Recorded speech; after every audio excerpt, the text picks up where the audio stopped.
with the Mississaugas of the credit. Thank you so much, Danielle. Simone, over to you. Awesome. Thank you so much, Inti, and thank you, Danielle, and good afternoon, everyone. We want to welcome you to our Inspiring Stories session. Sorry, my apologies, I got too excited there. As part of our mentorship program for Black staff. So today we're here to celebrate journeys, the twists, the turns, the triumphs, the lessons learned along the way. The program exists because, of course, as you know, representation matters, and because we know that seeing someone who has walked a path you might walk one day can spark possibility in ways nothing else can. Our three speakers today have each carved their own ways, their own unique paths to leadership, navigating challenges, seizing opportunities, and bringing their authentic selves to the work that they do. So please allow me to introduce you to our three speakers. Our first speaker for today is the beautiful Jennifer Pitt. She is director at TESS. She's also the CABRE sponsor and the sponsor for this mentorship program within her division. And since the partnership between the two divisions, Jennifer has been actively involved in this program, both as mentor and behind the scenes. She's a passionate advocate for the development of Black staff, and her commitment to fostering growth, leadership, and mentorship within this community has been nothing less than invaluable. So Jennifer, thank you so much for being with us today. And with over 20 years in communications, our next speaker, Michele Simpson, brings energy, creativity, and strategic vision to every project she does. As acting manager of communications at Toronto Public Health, she leads impactful campaigns that inform, inspire, and engage. Her career includes senior roles in media relations, marketing, and issues management within the City of Toronto, Destination Toronto, the Scarborough Hospital, and leading agencies. Michele excels at connecting with audiences and sharing Toronto stories. Known for building strong teams and stronger strategies, she is dedicated to delivering communications that drive impact, build trust, and spark meaningful conversations. So Michele, thank you so much for being with us here today. Super excited. Can't wait to hear from you. And last but not least, our third and wonderful speaker, Danavan Samuels, Project Director of HIPS. He brings over 20 years of experience advancing equity across all levels of government. His work has focused on building inclusive systems and driving impactful initiatives for Black communities, most notably through the Ontario Black Youth Action Plan and supporting Black Canadian communities initiatives at the federal level. Danavan has also served as a mentor in last year's program, reflecting his deep personal commitment to this work. Thank you so much, Danavan, for being with us today. Again, we can't wait to hear your inspiring words. And I'm super excited to pass it over so that we can get started. So with having said that, Charmaine, over to you. Thank you so much, Simone. Hi, everyone. My name is Charmaine Ismail, and I am the program lead representing TESS. I will get us started with the African ancestral acknowledgement before we head into the conversations. Though I am not a person of African descent, I am committed to continually acting in support of and in solidarity with Black communities seeking freedom and reparative justice in light of the history and ongoing legacy of slavery that continues to impact Black communities in Canada. As part of this commitment, I would also like to acknowledge that not all people came to these lands as migrants and settlers. Specifically, I wish to acknowledge those of us who came here involuntarily, particularly those brought to these lands as a result of the transatlantic slave trade and slavery. In support of the City of Toronto's ongoing efforts to confront anti-Black racism, I pay tribute to those ancestors of African origin and descent. Thank you, and I'll pass it back to Inti. Thanks, Charmaine. You know, as Simone indicated, we're very, very lucky to have these speakers. I don't want to take up too much time, so Jennifer, I'm going to hand it over to you. Please tell us about yourself. Tell us your story.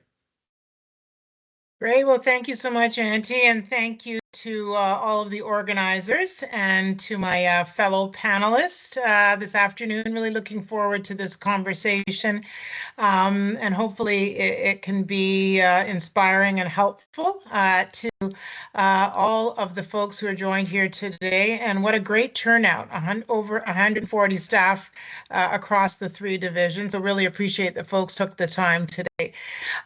So as was noted, my name is Jennifer Pitt, and I'm a director at Toronto Employment and Social Services, and have been director for just over 7 years at TESS, but I have been with the division.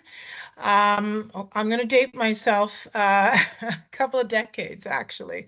I've been here my whole professional career. And actually, I came to TESS right out of school, and I think as many folks have who've come to the city and wanted an opportunity to work in the city and then take all the skills that I learned and go elsewhere. Well, long story short, I'm still here after all these years. And so I have been at TESS. I have worked my way through that organization. I came in, as I said, actually as a summer student, and spent the summer at TESS. And I really didn't know very much about what the division did in employment and social services. It was new work to me. And so after spending about 4 or 5 months in the division as a summer student, I realized that this was actually a place that I wanted to grow my career. And I think that's really, really important as you're looking at your career, is to find work and places where you work where there is passion, and where you feel connected to the work and really want to make a difference. So I knew that TESS was a place that I wanted to call home and grow my career. And as a result, I have been there, as I said, for decades. I worked my way through the organization. In our division, we have frontline case workers, and they do really the most important work in the organization, supporting clients and members of our community who need help with Ontario work. So I did that job for a couple of years. And I was really lucky to have great mentors along the way. Back when I started, there were very, very few Black members of the management teams, very, very few Black supervisors.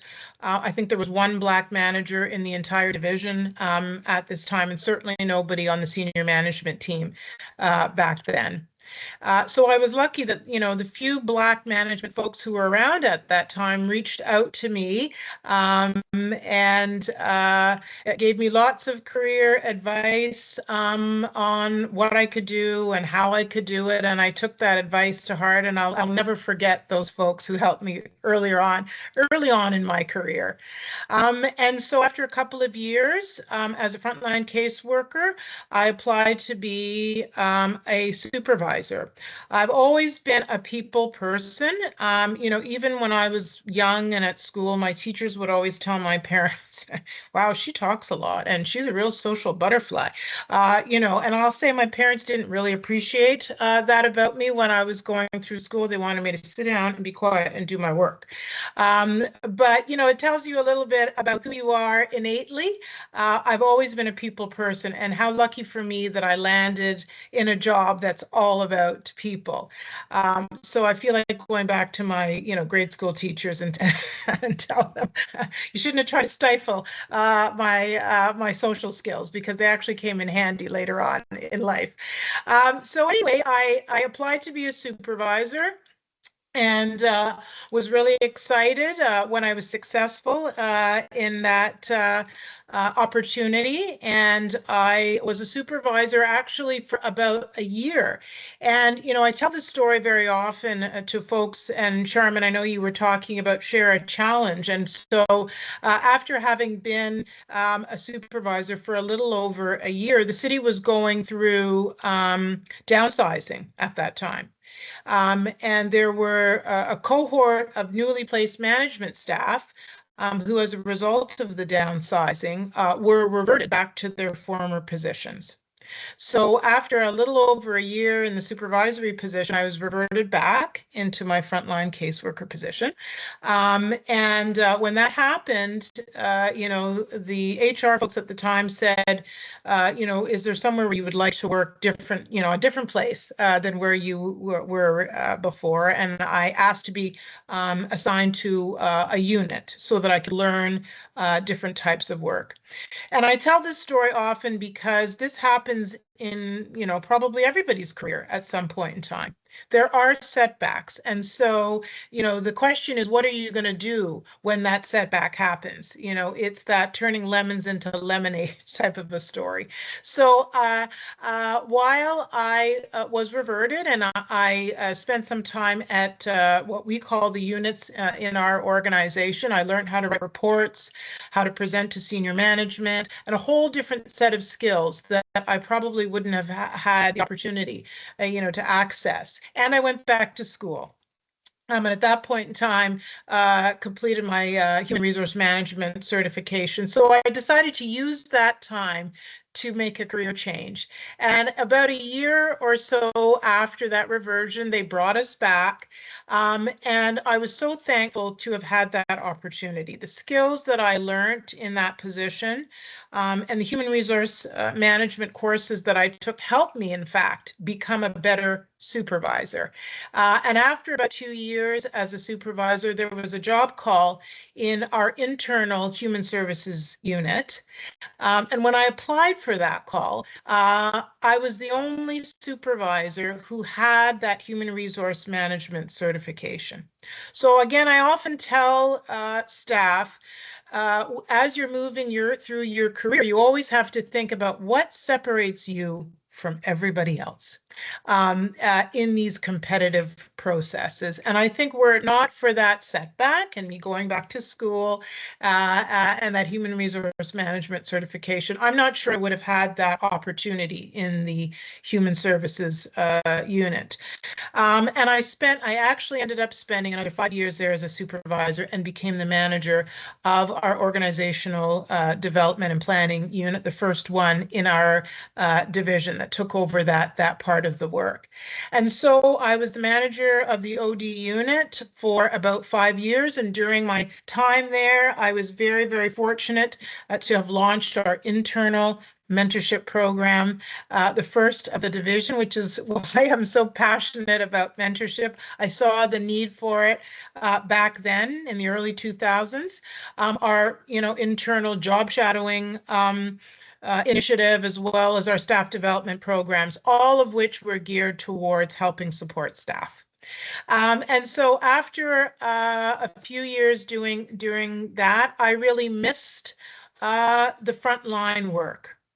And so I applied to be back in the operations as a manager, employment and social services, and was successful in that and returned to the operations and spent about 2 or 3 years in the operations with staff and took all of the learnings from my time in the OD unit. And after about 2 years there, our former general manager, Pat Walcott, some of you may know her.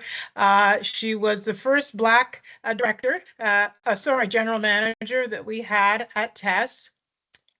And there were interesting projects that were coming around. And she asked me, because of a lot of the work that I had done in the organizational development unit, if I would lead a project, which I did, and was very happy to have been given that opportunity. And after about a year after that, there was a director job call. And I applied to the director job call. And again, I think because of the experience that I had, the opportunities that I had, I think I was able to bring something to that process that separated me from the competition. And so 7 years later, I am loving the work that I am doing as the director at TESS. And although I'm a director in the operations, I have many portfolios. And being the director sponsor for CABR and for our BSN are two of the most important jobs that I have. And I'm so proud of the work that this division has done over the past couple of years to advance confronting anti-Black racism. And this mentorship program is part of that work. And I look at the division today, and this is not the division that I grew up in. When I look around in our organization, whether it's at the front line, in management, or in senior leadership, we have made significant progress in our organization towards equity and diversity. And I'm very, very proud of that. And so my career journey, lots of twists and turns, lots of challenges, but I think you have to be open to those challenges and look at how that is going to help you navigate through the organization. And I think, one of the things that, perhaps as I reflect on my career, what I have done differently is I never left TESS.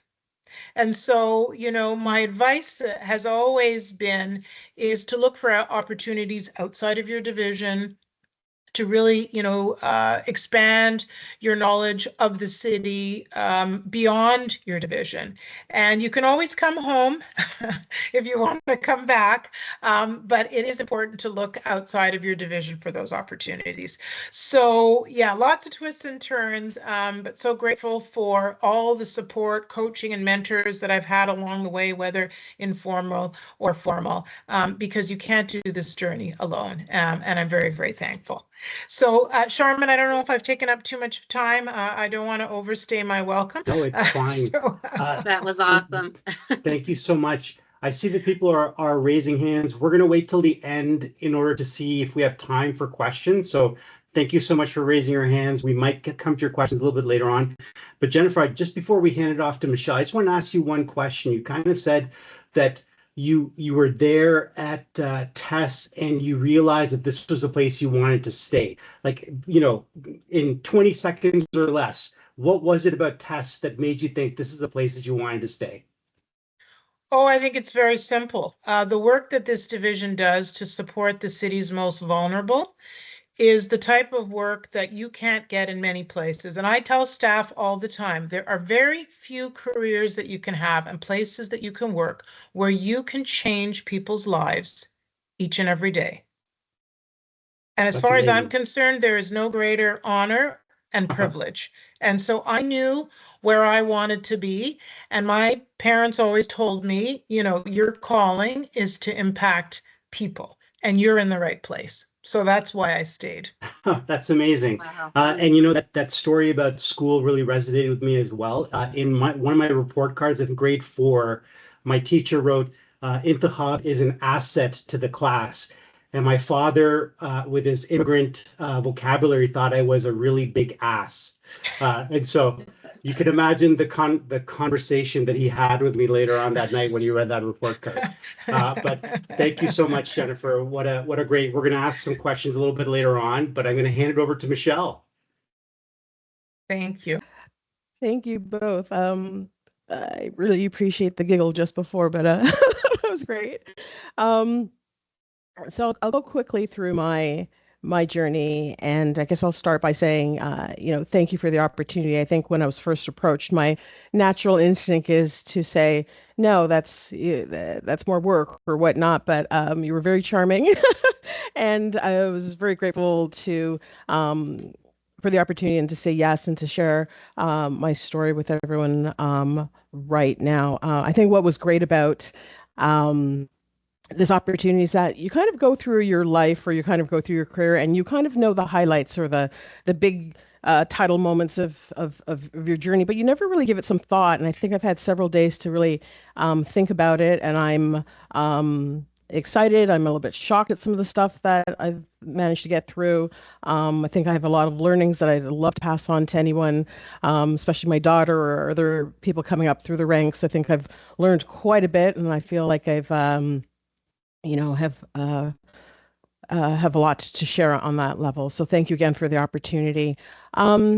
if I were to write a movie about my journey, or if I was going to capture it the way like great movies do with titles, first of all, I'd want Viola Davis to play me in a movie.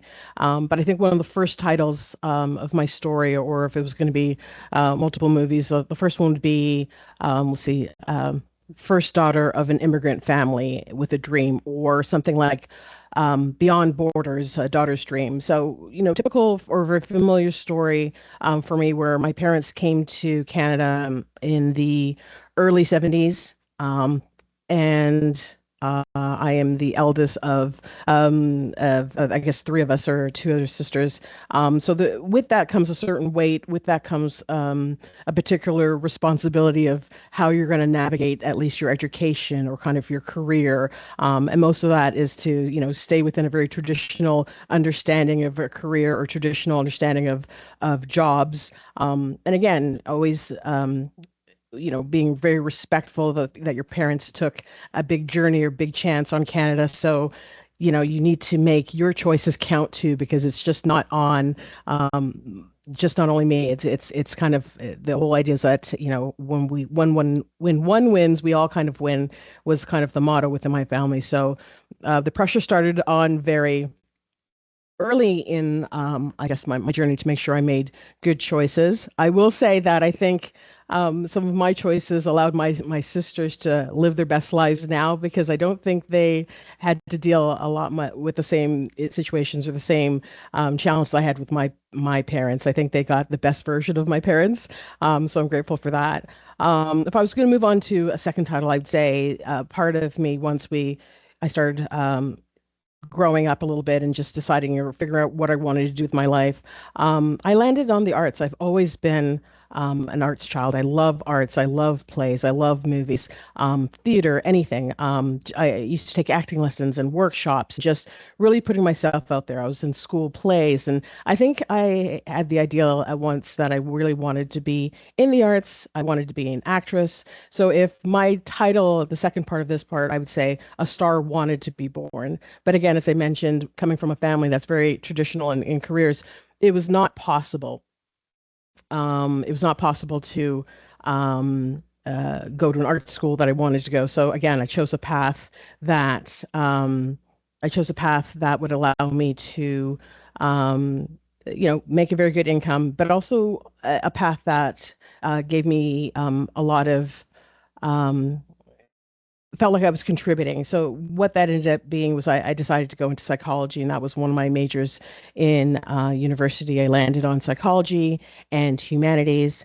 And in the background, as I thought that I wanted to go into the counseling arena or counseling sphere, I worked and volunteered at a distress center. Very pivotal moment for me, being able to reach out to people, various levels of mental health issues or concerns. But there was one, and there will always be that one moment in your life where it sits with you, or exactly that moment where you realize you need to make a change or move on.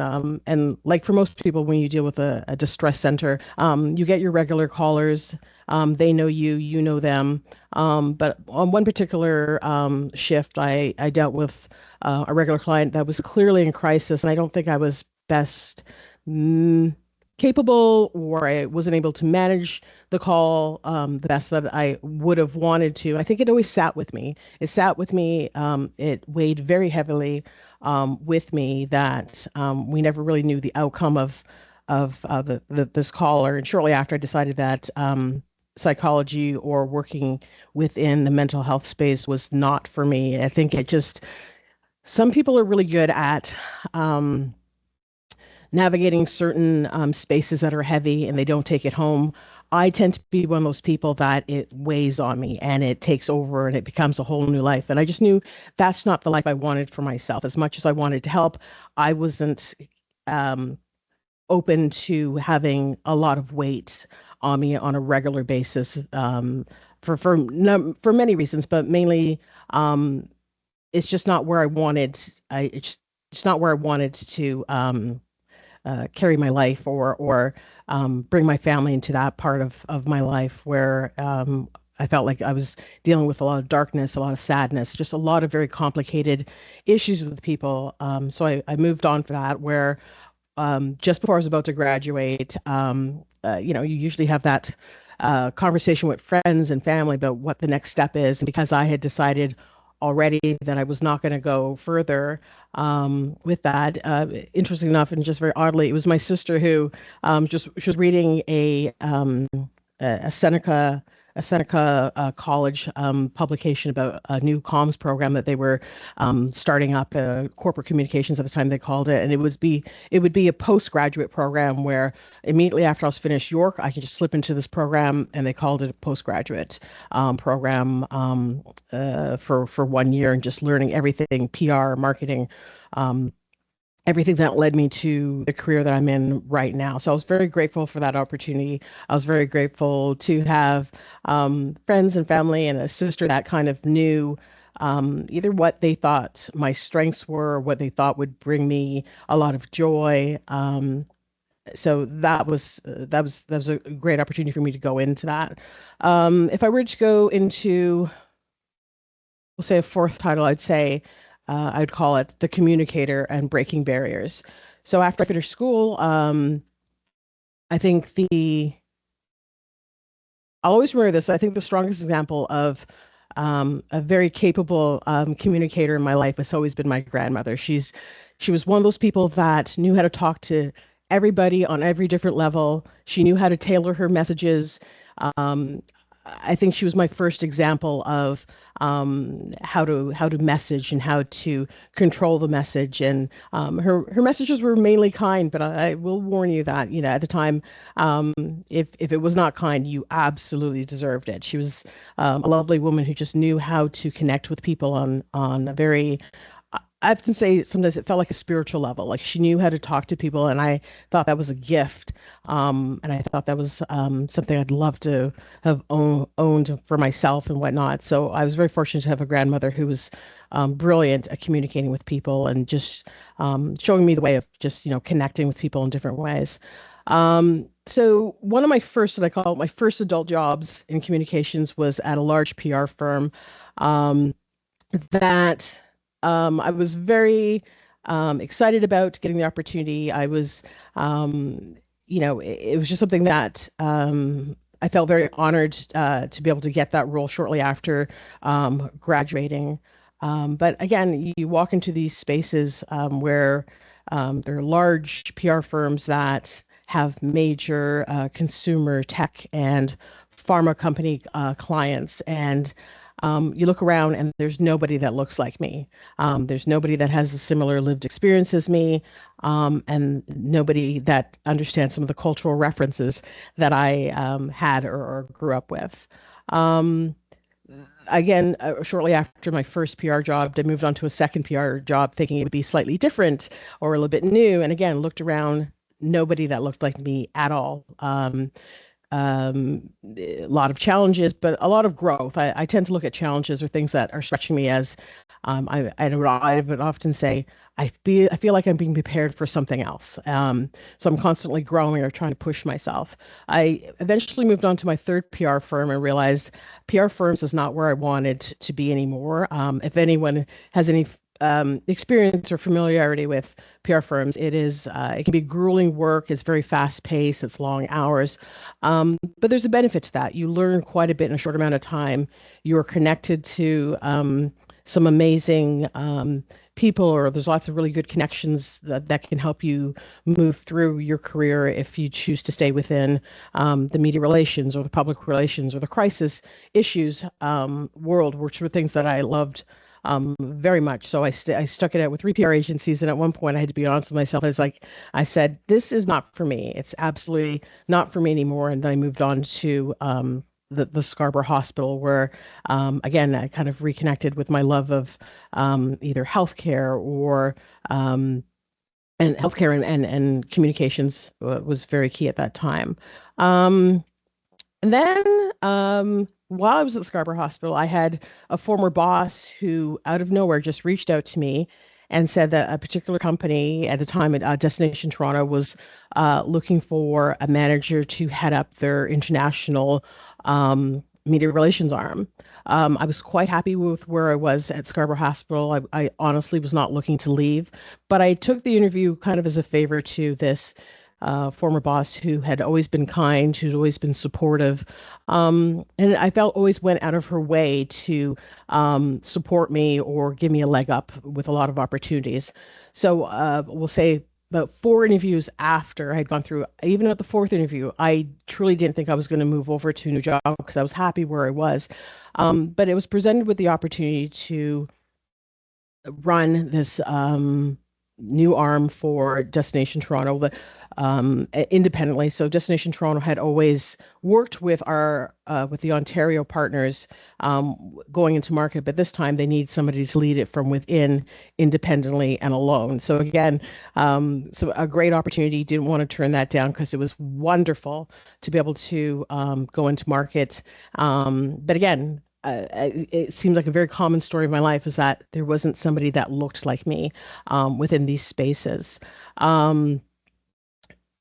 If I was going to move kind of to where my current movie title would be of where I am in my career, it really is Bring It. I don't have anything more to say than that. I have, we'll say in the last 18 months, have been open to growing and stretching and just trying to stay ready for what has come my way. I will share that early last year, I just kind of said to myself, I am just open to new growth. And then by September, we'll say the floodgates opened and I was given the opportunity to be acting manager at Toronto Public Health. So things moved fast and furious, but it was a great opportunity and it was great. It is a great opportunity to be able to highlight some of our key programs and our key areas that we do at Toronto Public Health.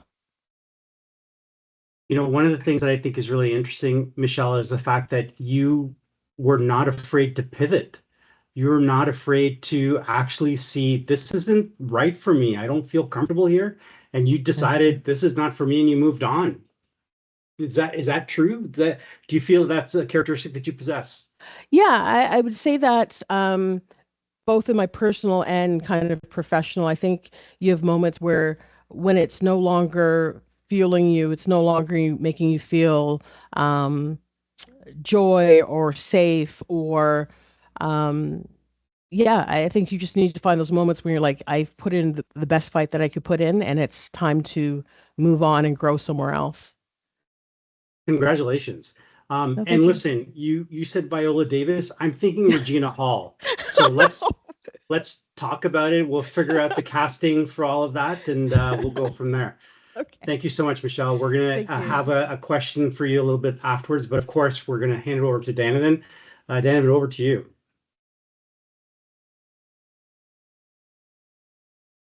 Hey, good afternoon, folks. Thank you for showing up. There's lots of things you could be doing on a Thursday afternoon, but you've chosen to come here and listen to me. Apparently, your parole will be in 10 minutes, so hang in there. I'm always fascinated when people are interested in how I got here because my road is sort of like a ball of yarn. It's all wound up and intertwined in all kinds of different ways and really doesn't make sense, but I'm here. So I think perhaps what's most important for me is to acknowledge my birth. So I was born in rural Jamaica, premature, just a little bit under 7 months at home. And so the prognosis for survival was slim to none. Yet I'm here. My early informative years was really truly about getting me up to weight and size because I was much smaller than everyone else. Clearly, you can see that that was a resounding success. My learning years happened in inner city Kingston, and during the most volatile and violent election in Jamaica's history. And so I can proudly say we spent more time sleeping under the bed and barricaded doors than we did sleeping on the beds, perhaps which identifies my comfort for outdoor camping. who knows? But it truly helped to inform a sense of resiliency and a sense of national pride, strangely. As luck would have it, I came to Canada when I 11, turning 12. My father died when I was 8, and I was adopted by his brother, who I'd met on a vacation he took to Jamaica for maybe half an hour. So I came to Canada, my brother and I, to people who we really didn't know, and into a very different world and society where I learned some very important things about myself that I didn't know growing up. It was when I came to Canada that I learned that I was Black, and that there were some responsibilities and liabilities that came with that. So to say, I got into a lot of trouble in school, defending newfound Blackness. But those things sort of help to inform a journey of resistance and a passion for advocacy. At that age, though, it really was just about the fight. Just want to say there was no real learning or wisdom behind it. I came to a family that didn't have children and didn't know what it meant to raise children, and in particular this child, because I saw the world through a very different lens, and I questioned and challenged everything. And if you know what it's like to grow up in a Caribbean themed household, children should be seen and not heard. I never got that memo. So there were some interesting challenges, particularly because said folks weren't my biological parent, and so there were some many awkward moments. So I left home at about 15, unofficially. I would couch surf and do all kinds of things. I would show up every now and then for a couple of days and then disappear again. So education was sort of, it was self-driven from lessons I learned and stories my mother told me very early. She was a firm believer that education perms your mind, right? So formal education, people tell you how to be as a part of the journey of teaching you. She was a strong believer, though, in education as a gateway to the world, questioning, asking, exploring, seeking knowledge in your own way. And so I am a big proponent of education. I can reconcile the differences between formal education and broader education. I have a master's degree, so my mind is somewhat permed, so buyer beware. So that is kind of how I got to here. Well, the qualifications to get to here. Through my own lived experiences, though, I will say, coming to Canada was an interesting experience to a family that really didn't know what it meant to raise children. And so I was in a home that didn't really know what to do with kids. I was someone who rarely spent time inside, but now was stuck inside for significant periods of time. In my early ventures, I actually met someone who, and I should say, I came to Canada to a social housing community. And so there were rec programs that were run in my community, and there was a rec leader. His name is Dominic Breezy, who was an incredible leader, who would often walk by like the Pied Piper. We'd look out the window, my brother and I, and see him with these kids traipsing behind him, going to the park to play this thing called baseball. And he would notice us always looking out. And eventually one day he knocked the door to say, "Hey, could Donovan and his brother come out and play?" To which he was told no. But he was persistent. He would stop by whenever they were going, and eventually we got a bit of a break and they let us out to play. But what it did for me was open my eyes to a whole new world. And so it was an opportunity to see what it meant to be involved in community. And so those opportunities became, well, I'm going to the rec center to volunteer. And it became a way to escape the world, the home world.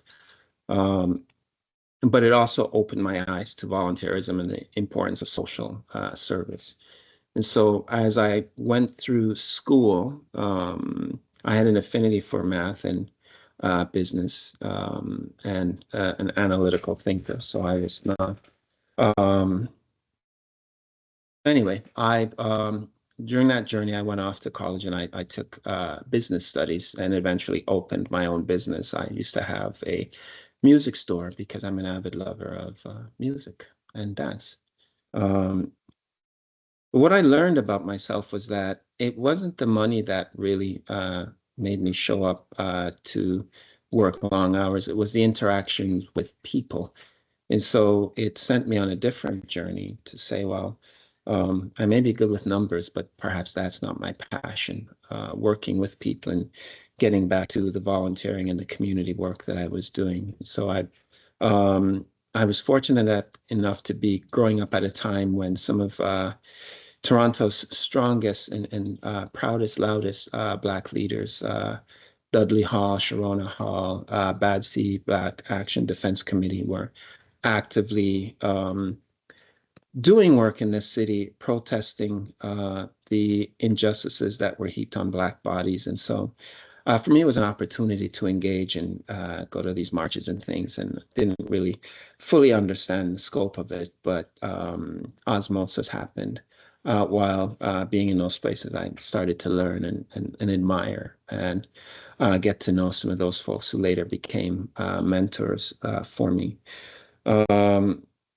I worked much of my early work experience once I got out of business was working in grassroots community organizations. And so I learned the value of critical thinking, but it drove, sparked a frustration in me that led me to a burning question. Oftentimes we would be asked as frontline workers to deliver programs that didn't really align with the needs of the community or the interests of young people. And so I would always question, how does one affect real change, right? And I'd also say, well, my supervisors tell me what to do, so I need to move up the chain to get to those positions. And I would get there and realize that there's always somebody ahead of you who's telling you or directing you what to do. So I climbed the chain, and then I realized, well, funding is really what informs everything. You get funded and then you deliver programs. And so I went and explored that world. I was a part of one of the most innovative programs I think the city's ever seen, the Youth Challenge Fund that came around 2006 after the Summer of the Guns, but it was focused on investing in Black youth and in the most marginalized communities, investing in their leadership and growth development through the development and nurturing of programs defined by, for, and about them. And so I spent quite a few years doing that work from 26 until 2012, at which point our funding ran out. It was originally supposed to be a 3-year program, but we were able to bring in additional funds and extended the project to that point, at which point I was burnt and exhausted from working 20-hour days. So I got on a plane and went to Jamaica and sort of just explored for a very long time being about 5 months. I was the provincial government. It was ironic, before I left, as we were doing this work with the Youth Challenge Fund, the province was trying to figure out the Ontario Youth Strategy. And so they had heard about the work the Youth Challenge Fund was doing, and so met with us and said, oh, we're doing these things. And I had offered a comment, as I often do, unsolicited, to the manager who was doing this work, to say, you think you're talking to people, but you're not really. And he said, what does that mean? I said, well, the folks you're speaking to haven't been in service delivery. They're spokespeople for their organizations. You want to talk to real people, you really need to talk to some different folks. And so he had reached out, and I supported them in pulling together a cross section of leaders in the Black community that they talked to, and they sent a thank you, and I went off to Jamaica, and I randomly got an email one day saying, "Hey, we are been trying to get a hold of you. We're interested in following up on some of the work you did at the Youth Challenge Fund as we look to develop this new framework, and everybody keeps saying you're the person to speak to." I remember I said, "Oh, send me a number and I'll call." So I remember sitting in my brother's cafe in Jamaica and making this random call one day to say, "Hey, um, here I am. What's going on?" And I said, "Well, we'd like you to come and help us do this thing." And I said, "Well, I've been in Jamaica for 5 months teaching for free, so I'm easy. Make me an offer." I came back and to a contract with the province and helped to develop the Youth Opportunities Fund, which is run through the Ontario Trillium Foundation. I also, through that work, then navigated to do a project with, so my first foray to the city of Toronto, or actually I should say, my contract got extended to help the province to roll out the Ontario Youth Action Plan, which was the recommendations from the Roots of Youth Violence. So helped to roll out some really cool initiatives from that. Parlayed that into a role with the city managing Healthy Kids Initiative. And then got recruited by the province for, again, some things I'd said in a passing conversation. This youth action plan is great, but it doesn't actually serve Black youth because you haven't named them and they are the most vulnerable. And so the minister at the time pulled up on me in his Mercedes while I was walking the street one day to say, "Hey, we've been looking to talk to you." Fun story, scary as hell, but that's all for another time. I went and met with the minister and they said, "We'd like you to come and do this thing because you seem to know some people." So I spent the next 3 years leading the Ontario Black Youth Action Plan, which was the catalyst for the development of the B3 model that the city, the federal government, and many community organizations use to inform their organization's mandate. Parlayed that into the UN Decade for People of African Descent and got a reach out from the federal government to come and help them to start up the Supporting Black Canadian Communities Initiative under the UN Decade. So 20 million to support improved outcomes for Black Canadians across the country. And for those of you who are doing the math, it equates to about a cup of coffee for every Black Canadian. So a bit of a slap in the face, but a starting point. So I went and supported that work for a couple of years. Fun fact, I had negotiated, because the office is in Gatineau, to work from home. And I was to start work on the Wednesday, and on the Monday, the city went into lockdown. And so the thing I negotiated for, everybody worked from home. So I built and managed a team of people I've never seen other than on a screen for 2.5 years. In a system that I knew nothing about, and was able to be a co-chair of the UN Decade for People of African Descent working group that looked at all of the initiatives across the federal government, specifically targeting Black communities. My time's up. Yes. Sorry, I do apologize. I'm just sitting here and I'm thinking, nope, all good. Man, I could sit here and listen to you talk all day. I feel like you've been around the world and you've done so many great initiatives. If I was to ask you if there was one pivotal moment in your career that really kind of shaped the leader that you are right now, is there one moment that stands out for you? There is, but I'm gonna offer that I'll share that in the follow-up segment. No, this is where we're in. We've already crossed that border. We're in that section. Well, let me tell you then, and really quickly, because I recognize I've taken up time from other folks.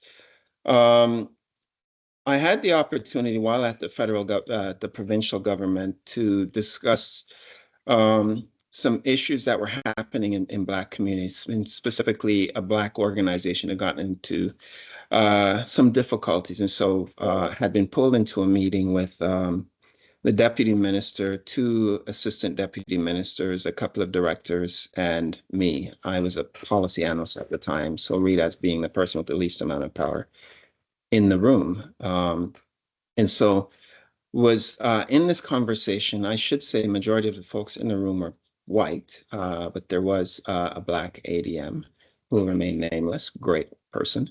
And so as they were having this conversation transactionally about this organization and what they were hearing and seeing, I kept looking at this Black leader saying, bro, you know better. Why are you not saying anything? Right? And he would look back at me with, yeah, right? And eventually I said, well, I'm not having this. I need to say something. This is what this organization does for community, that. And they paused, listened, and then continued with the conversation. And I was, I don't understand what happened. And he kind of gave me that, right? When we exited the meeting, he walked and said, so how did that work for you? And I said, I don't understand why you didn't say anything. And he said, look, you have to know where your power lies, and you have to understand space, time, and place, right? In that room, the deputy minister is going to make a decision. She's never going to back down to anybody who has less power in title than she does. So anything I say there gets wasted, right? So we let the conversation play out, right? I heard what you said, and I know those things to be true. When we leave this meeting, I will pick up the phone, I will have a conversation with her, and it will inform her decision. But anything I say in this room is going to sound like I'm challenging her power and her leadership. And so I've always been mindful that time, place, and space as a leader are so important, not just when you're the ranking person in the room, but to recognize others in the room whose voice may not carry the same weight, but the importance of giving them an audience and an opportunity. Yeah. Yeah, Thank you. amazing. What a great lesson. Thank you so much for sharing that. Jennifer, if I was to ask you, you have an opportunity to travel back in time and you see your younger self, maybe your parents are telling you to not talk so much during school. What would be the advice you'd give your younger self? And you're just on mute right now. There you go. Yeah, no, thank you. Well, there's a couple of things I think I would have told my younger self, and I just want to jump on what Danavan says, and I think that's so important.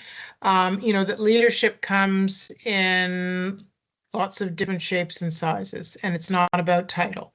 So, definitely figure out where you have the opportunity to be a leader, to impact and influence in even what may seem as small ways, because that's where you have your voice. And so I think definitely, probably my younger self, if somebody had told me there, demonstrate your leadership in as many ways that you can, is really, really important. And, I would say, just really, really quickly, as I said earlier, knowing where your passion is, I think that is so important when you're looking at your career and doing work that you find meaningful, and is going to fill your cup, because that's important. And I would say, to my younger self, setbacks are going to happen, but look at them as part of your career journey, and not as something that you should be ashamed of and not embrace. And so that's really, really important. And, value your worth always. And know what your contributions are, because I think that's also so important. And for sure, last but not least, look for mentors and coaches along the way, because I think they're invaluable in your career. So thank you. Amazing. Thank you so much. Thank you. Thank you. Michele, I'm going to give you a question. I'm going to give you 1 minute and 3 seconds to answer it. So I'm going to ask you, and this is a big question. So have there ever been moments in your career where you were sitting around and you kind of felt like you doubted, your place?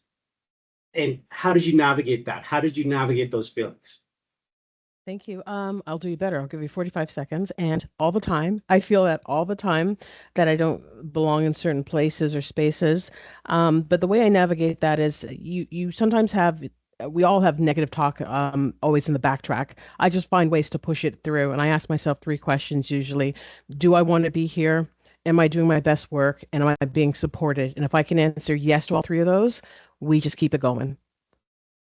Wow, that's amazing. I would like for all of you to know that I hold a very special place in my heart for each and every one of you. Thank you so much for sharing your stories. I hope I get an opportunity to grab you and ask you more about your journeys, because I feel so empowered. So thank you so much. For our audience here, as you can tell, we're right at the end of the meeting. We don't have time for any questions, but I'm sure you can actually reach out to these individuals through email and to ask them questions and go from there. Thank you so much for this. We have a lot of great programming. I know that Delaney is going to share the next things to look forward to. Thank you, Auntie. Thank you so much for all 3 of our panelists. What an inspiring session. I know I've taken away so much from all 3 of our leaders here. I hope you all have as well. Like Auntie said, 1 hour isn't enough to have all the 3 leaders and hear about their career journeys, because they have gone through so much. Okay, so we have a lot more great opportunities coming up to help you with the energy that we've had with this session and the sessions that we've had previously. So we'll meet in about a month on September 25th. We have our Black Leadership Panel, and this will be your chance to hear directly from incredible middle management professionals across our 3 divisions. And this will be a conversation again about their career journeys, challenges, and the lessons that they have learned. So this will be a conversation that you don't want to miss. And on October 9th, we'll have our resume building webinar led by Erin Daly-Reed from People and Equity, where she'll give some insider tips on how to prepare strong resumes that are catered for the jobs that you're applying for. And October 22nd, which is our speed mentoring event. So again, this will be another exciting event for you to connect with experienced leaders in a short, dynamic session where you can ask your burning questions and walk away with some practical insights. So stay tuned for the details on how to register for that as well. And we'll close off our program on November the 6th with another professional development webinar on interview skills, again led by Erin Daly-Reed, and hopefully that will help you ace your next interview at the city. Okay, so we have a lot of good events lined up. As I said, we'll meet you in about a month. But let's carry this energy forward from this session today. Keep leaning in, and together we can keep on with the opportunities that we've created and the success that we'll build together. Thank you very much, everyone. Enjoy the rest of your afternoon. Thank everyone. Thank Take care. you. Thank you. Bye, everyone. Bye-bye.